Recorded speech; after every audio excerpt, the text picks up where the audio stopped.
One minute Bible fact சேனலுக்கு உங்களை கிறிஸ்து இயேசுவுக்குள்ளாக அன்போடு வரவேற்கிறோம்.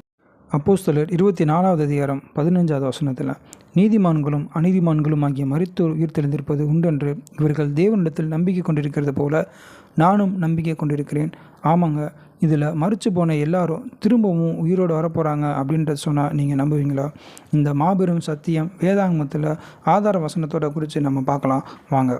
யோவான் 5வது அதிகாரம் 28வது வசனம், இதை குறித்து நீங்கள் ஆச்சரியப்பட வேண்டாம், ஏனென்றால் பிரேத குழியில் உள்ள அனைவரும் அவருடைய சத்தத்தை கேட்கும் காலம் வரும். வெளிப்படுத்தல் 20வது அதிகாரம் 13வது வசனம், சமுத்திரம் தன்னிலுள்ள மரித்தோரை ஒப்புவித்தது, மரணமும் பாதாளமும் தங்களிலுள்ள மரித்தோரை ஒப்புவித்தன, யாவரும் தங்கள் தங்கள் கிரிகளின்படியே நியாய தீர்ப்படைந்தார்கள்.